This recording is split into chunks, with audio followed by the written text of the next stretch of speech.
trust the ones who look like you. Wow. Yeah. Why I need security? Take the morning off. They say, you sure, Brother Malcolm? Take the morning off. And they caught him. Why they catch Martin? Ooh, somebody about to be hot at me, Yolanda, but I'm gonna let me go ahead and drop this. Tell a grown man. Why they hot at Martin? Right. Huh? But who was around him in that room, they say? Jesse Jackson. Who was in that room? Jesse Jackson. Who was in that room? Jesse Jackson. With Martin. Is Jesse this coming? No. Oh, somebody else? Who was in the room? White woman. Y'all better sit there. Y'all You better ain't coming do to it. leave. You want to know his family.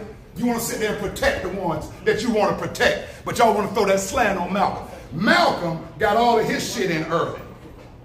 When he got with Betty, you ain't never heard no scandal or nothing on Malcolm after his death. The coroner said, I have never seen a body this clean when he cut him open. Martin was a preacher at 15. He didn't get to get his shit out. He wasn't pimping like Malcolm. He wasn't exploiting them white girls like Malcolm. He wasn't robbing like Malcolm. He didn't have no nickname like Detroit Red. He was after his father, who was a preacher. So when he got older, that's when he got his out. Yeah, that's true. I asked a bishop one time. You can look at my wife. If I'm lying, we both about to be flying. I asked a bishop one time. I said, you know, this thing chooses you. You don't choose it. And I said this, Melissa. This is the God's honest truth, Fly. Yeah. Team French Vanilla, I looked at the bishop and I said, how is God going to use a man who liked Jack Honey and Kush? The bishop looked at me and said two things. Number one, either God going to take the Jack Honey and Kush away from you because it's going to kill you, or he going to keep it in your energy to keep you humble. Number two, he looked at me and said, how could God elevate one of the world's greatest cheaters into one of the world's greatest leaders? And that's the same man that if anybody in the South say anything about him, y'all ready to fight it. Because I said something about Dr. Martin Luther King Jr. But what we fail to realize is we are all temporary. Everybody is human. Yeah. Ain't nobody perfect.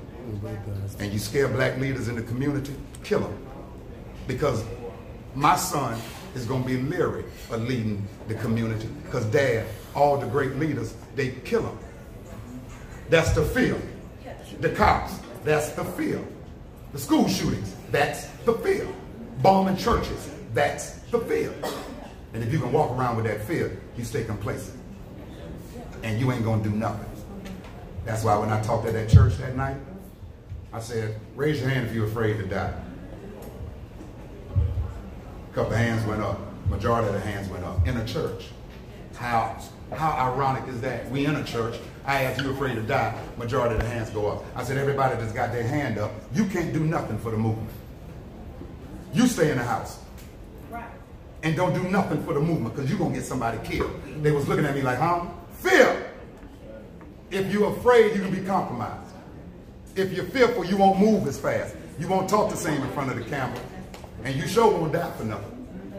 And the man that y'all love, Martin Luther King Jr., said if a man ain't found nothing to live for, no, if a man ain't found nothing to die for, he ain't fit to live. And we be talking that shit. I've been seeing it on social media. I'll die for this.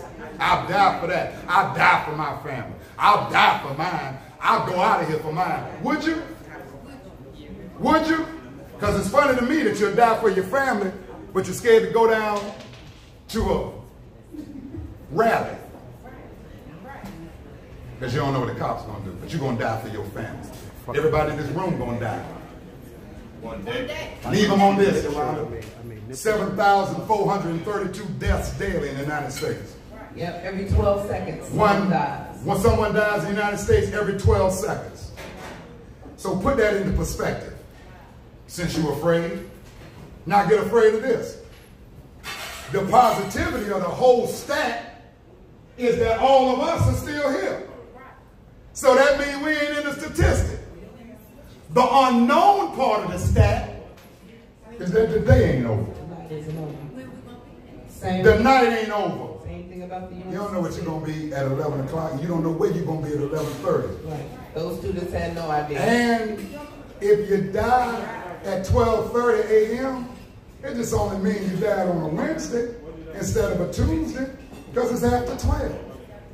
You don't never know when you're going to be in the 7,342. So since you don't know, you might as well go through this life, not living your best life, living the best right life. Your best life is when you're at Walmart and you see the man talking shit to your lady and you dismiss it and tell her, come on here, we ain't got time for that. When you're living your best right life is when the man disrespecting your lady on aisle 8 in Walmart and you go tell your lady and do it like this. And then you're going to say, listen, you can't be talking to my wife like that, so and so and so. Because the minister said, when the wolf show you his teeth, that's a perfect day to die. So don't sit up and put on Facebook all them goddamn scriptures. And don't show all them pictures on Easter. And don't show all them pictures when all your kids got baptized. But you still afraid to speak up at his school. Yeah. Don't put up all them goddamn pictures of the Jesus. Don't put up all them pictures of your nice suits. But the only time your teacher know you is when your kid in trouble. You don't know his class. You don't know nobody in the PTA. You got to Google the principal, and you don't know how to get to the school by memory. That's what we're doing. That's what we're doing. And for those of you who really want to understand, American sports is crafted for the minds who like to escape reality through optics. I'm the biggest LeBron fan in the world. Tell my wife, you got to get out of the room, Bron playing. It's optics. I don't know Bron. I don't know Savannah. I don't know them boys. But I know Yolanda. I know Justice. I know London. So the way I feel about Bron, I damn sure better feel like that about my family. Yep. If you call me up on the radio and say, let's talk about sports, and I say, I don't talk about no sports because I don't go to the NFL. I sure better have that kind of conviction when I go to see that principal at that school who said my son was in a fight and he wasn't. Here go what's sad. Here go what's sad. I'm looking at everybody's face in this room.